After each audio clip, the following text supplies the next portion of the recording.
Welcome back everybody to BeamNG.drive, and today we're taking a look at the Gavril D Series D25 lifted. So yeah, this is a really rather large pickup that has been lifted to go off-road. So it's got a 4-wheel drive, it's got anti-locking diffs, it's got a high and low range gearbox. You can turn the drive off from the front wheels to make it rear-wheel drive only. So yeah, it's a very well sorted off-road pickup truck, which should make it a really tough vehicle to deal with this video. So yeah, we're going to test it around the grid map, see how much punishment it can take, then we'll roll it, blow it up and crash it through a cinder block wall. So let's see what it can do on this grid map. So yeah, this has 232 horsepower, 328 pounds-feet of torque. Weighs a fair old amount at 5,754 pounds, and it was made between 1986 and 1991. So far from the newest of things, but far from the oldest that we've had on this series as well. But typically for a high riding vehicle like this, it rolls really nicely. But to be honest, those wheels being really rather exposed isn't putting me in the biggest amount of confidence for the rollover test. As you can see, one of the wheels already looks a bit bent, stuttering a fair old bit. In fact, we are now pulling heavily to the right. Again, not inspiring a massive amount of confidence there. There's not really a lot that you can do to this car though that would overwhelm it, like so many other cars that have lower ride heights, etc.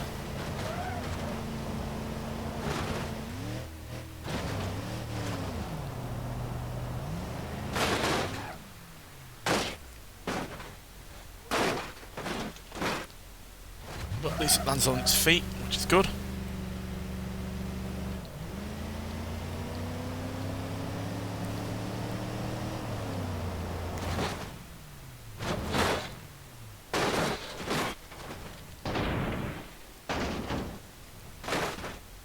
Well, it does most of the time anyway.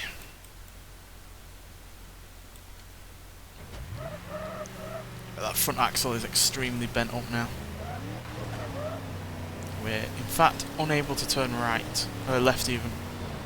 To turn right plenty, but not left because the whole axle has shifted.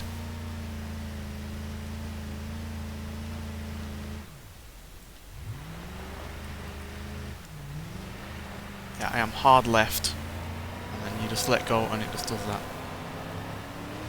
So we have very minimal control, so we're probably going to hit something very swiftly.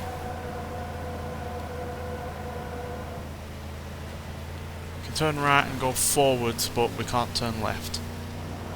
Oh well, trees it is. Oh dear, ow. Well, there goes the front drive shaft. We've lost our front. Yeah, we've lost all of our wheels. Yeah, we're not going anywhere more. So yeah, those wheels in general look like the weak point of this car, because yeah, the engine is still held up, the radiator is still fine, and yeah, still able to move forwards and backwards and whatever. But steering wise, yeah, those shafts. That drive shaft at the front is completely knackered.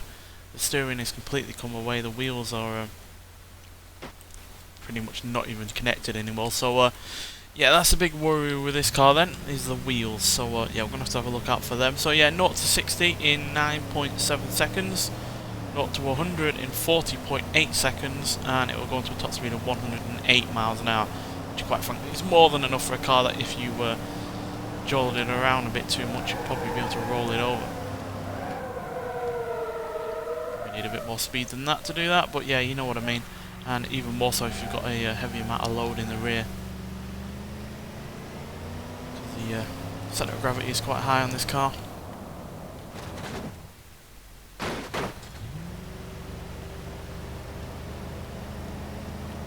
But general punishment it could take easily, so yeah. Let's just reload it so we're here ready and waiting. Right, let's get to the rollover ramp. Now, this should be fairly spectacular.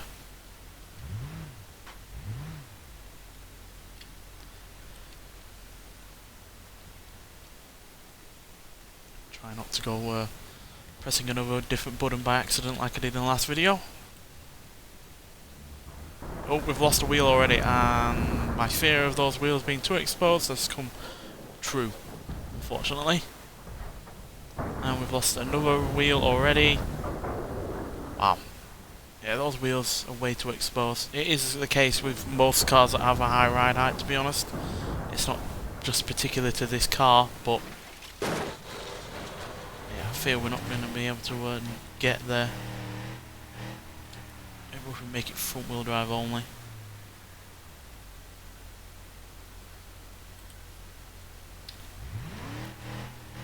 I don't think you can make it front wheel drive only, to be honest. Does that work? It gets us moving. Whatever we've done.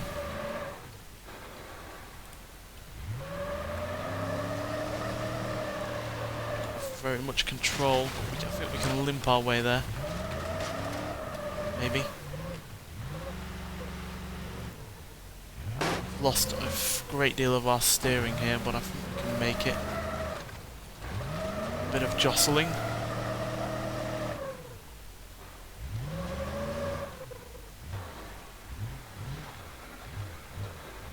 Just be a bit more careful on the throttle and we can make it. Doubt it's going to survive another go though. Oh dear.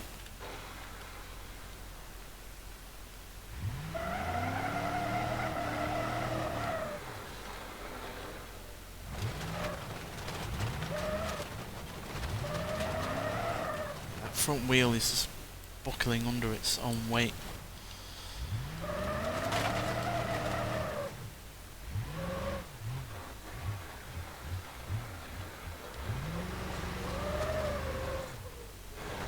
Come on, we can make it.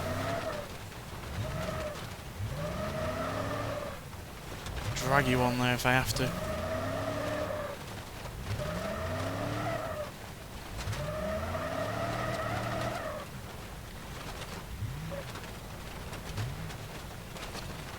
Have to drag it now.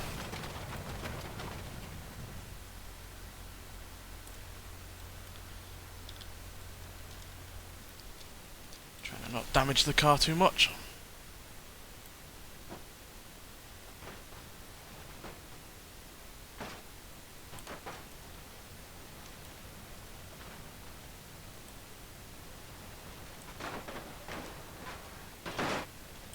There we go. Bit of a hassle, but hopefully it will show at least that the car itself can take the rolls, but yeah, the wheels definitely cannot by the looks of things. Right.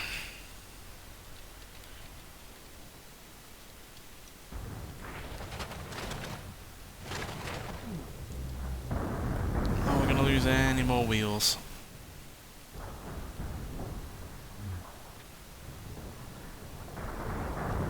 That wheel is gone. If it hasn't, it's barely attached. But the bodywork itself is holding up reasonably well. And we've not lost a radiator, we've not lost any drive lines. We've basically just broken the weakest part of the car, which is the wheels, which, again, after just for a brief messing about on the grid map, we exposed that flaw immediately. So yeah, I don't think this is going to be moving anywhere now. No, not with any pace anyway. So yeah, there we go. Only managed really only one roll before it started breaking wheels, but the bodywork has held up, and yeah, other parts of the car have held up as well, but those wheels, again, are the major weak point of this car. So, yeah, how's it going to handle exploding barrels? Hopefully well. If the wheels hold up, then we will be alright, because the rest of the car is quite tough. You never know how a vehicle is going to react against these things.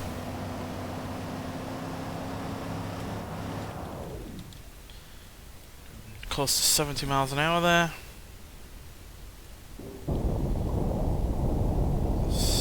To have gotten away with it. Oops, I do apologise.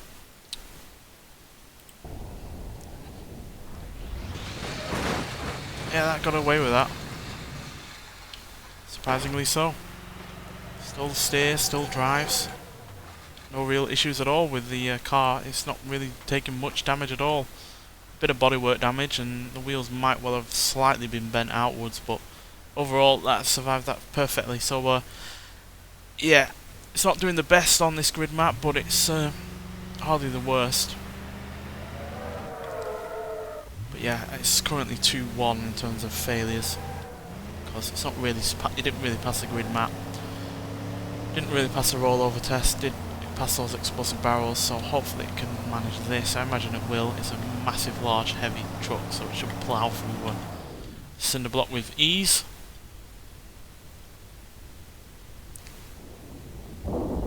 Yeah, there we go.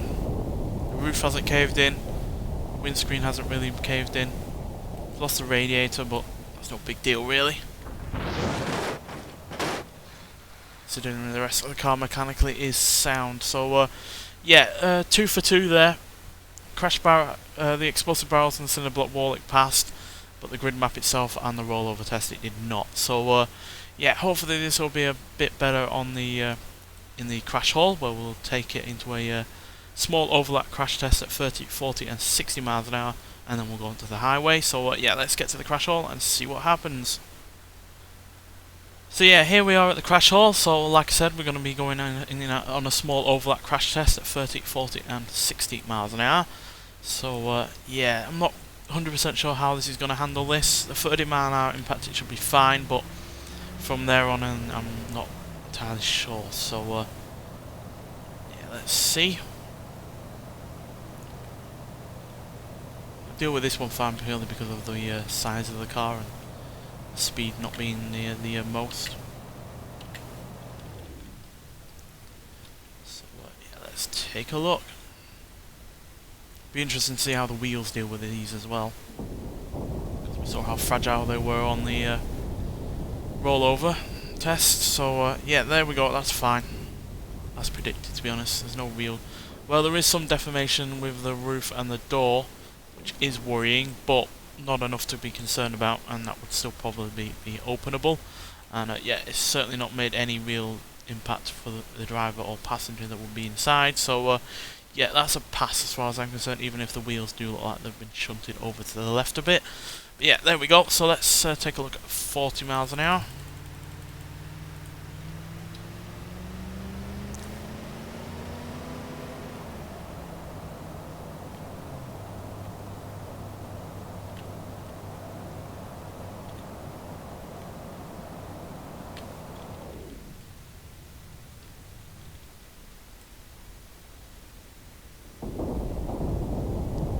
Real change there. The door and the roof, or the door and the bodywork in general, have moved a little bit further apart than they did at 30 miles an hour, but overall that's pretty much the same. So yeah, pretty much impressed with that. Let's have a look on the inside. Yeah, that's fairly reasonable. Doesn't look like that much has happened to the interior.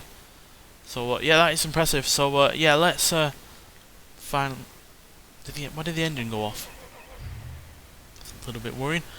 Yeah, the revs are really inconsistent. What the hell's gone on with the engine? Oh well, that doesn't matter. We're only really interested to see how safe it is, not whether or not mechanically it can survive, but that is a bit concerning. But yeah, let's finally get to 60 miles an hour and see what happens. Usually there's a massive difference between 40 and 60 with other cars that we've taken out on this series, so let's hope that this can survive this.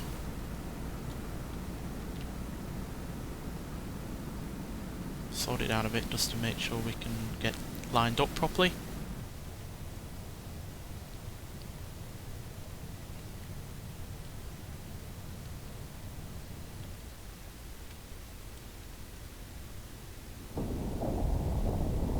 Well, definitely a difference, but yeah, the wheel hasn't really come in much further. And obviously you would need seatbelts and airbags, which I don't think this car would have come with to have survived that, but considering the massive amount of forces going through this car, you know, it's nearly 6,000 pounds, it's going at 60 miles an hour, and most of the car isn't able to take the impact because it's a small overlap crash test. That's reasonably impressive. Not obviously the safest car that we've had on this series, but yeah, 30 and 40 mile an hour impacts were good, and this is yeah, average, but a good average at least, because yeah, that could have been a lot worse given the amount of weight that this car has going for it. But yeah, mechanically speaking, it has completely been knackered. The axle has completely come through the bodywork to the point that I don't think it would even really move. Yeah, it's a bit juddering, and yeah, we're not going to have any left turning whatsoever. So yeah, those wheels once again being really rather weak, but that's not the point of the crash hole. That's the point of the crash hole, to see if you could survive those impacts. And I'd be fairly happy with the first two. Not 100% with this one, but still, we've seen a lot worse than this. But nonetheless, let's get out to the highway and see what this car can do against two similar sized vehicles and then one that really isn't. Right, so here we are on the highway. So we're going to be going up against the Gavril H Series van first, and then we'll try something else that's similarly sized. So yeah, let's get going.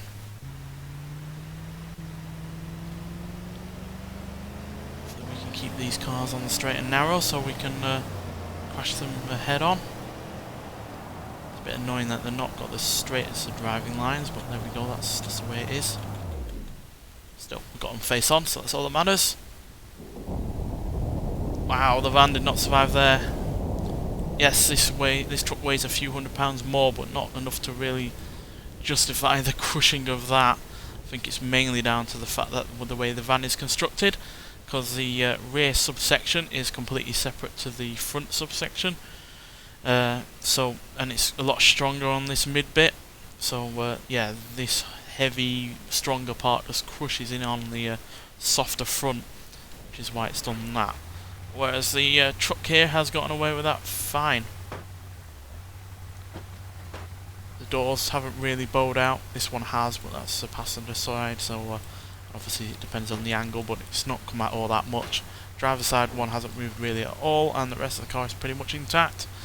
I think the wheels may well have been twisted and the radiator is gone, but the engine is fine, the drive lines are fine, and yeah, the bodywork overall is fine. So yeah, impressed by that. Quite a big weighty, to be honest. Look at the state of that van.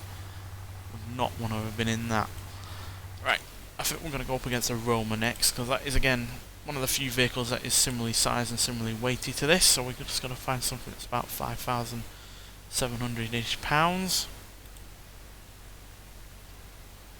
We'll go with this because it's a little bit heavier, so it's a bit fairer. Because we had a van go up against it that was a little bit lighter. So let's go with something that's a little bit heavier and see what happens. Let's just pause it, get this speedo in check.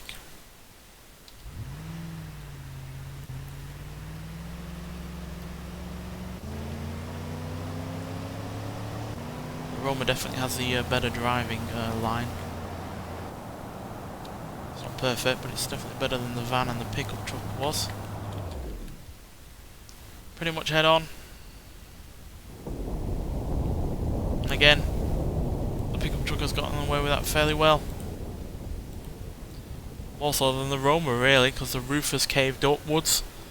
The doors have, well, the driver's side door has popped outwards. The passenger door isn't far off. And look how much the front has caved in. The pickup truck has pretty much gotten away with that. Yes, we've lost a drive line and a tyre, but outside of that, only the radiator. Whereas, yeah, the doors are pretty much even more perfect than they were with the van, even. So, yeah, that is mightily impressive, really. Let's just get rid of the pickup truck because I want to see how much the Roma caved in. Yeah, the bodywork is completely peeled away. The bonnet is crumpled in half practically, and yeah, heavily damaged. Obviously, being a Roma, it's still going to move.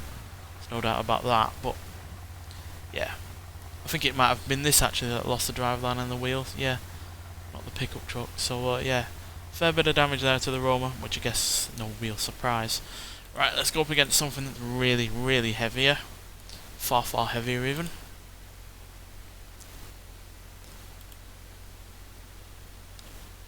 Yeah, let's go for the 6-wheel drive B75 Highway. So as you can see, it weighs more than £20,000, so we're talking 4 times heavier, near enough. So yeah, this is going to be a real test of what the D series can put up with, really. So if it doesn't crash, which it's seeming to wanting to do, as always, really with mods, though, to be honest. Go. So yeah, massive heavyweight truck, high riding height on it, high ride height on it, far more so than the pickup truck. It should get up to 60 miles an hour.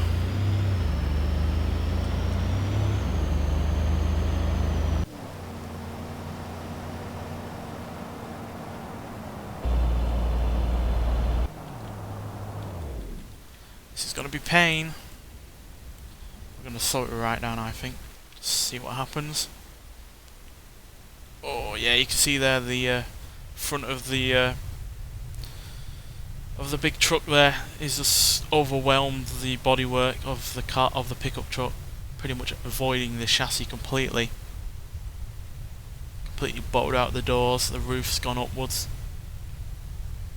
The steering wheel is practically where the driver would have been.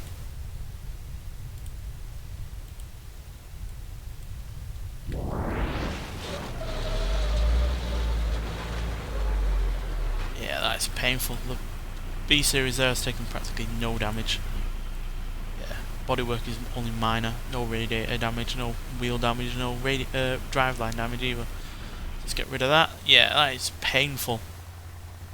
That is properly, yeah, squishy go bye-bye as far as I'm concerned. Yeah, you wouldn't survive that at all. So yeah, there we go. I think the pickup truck's overall done really rather well.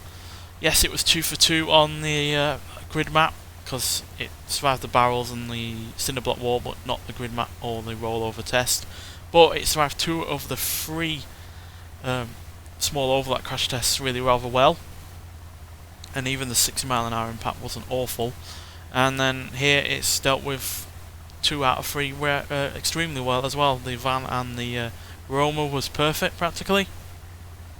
This, obviously being the extreme of the 3, is a failure, but was that really a surprise? Not really. So yeah, overall I think this pickup truck's done really rather well, and yeah, obviously it's got weight and size on its side to help with any other deficiencies, but outside of the wheels being quite weak, the rest of this car is really rather quite strong. So yeah, as long as you don't go rolling it over and snapping the wheels off, you should pretty much always be fine.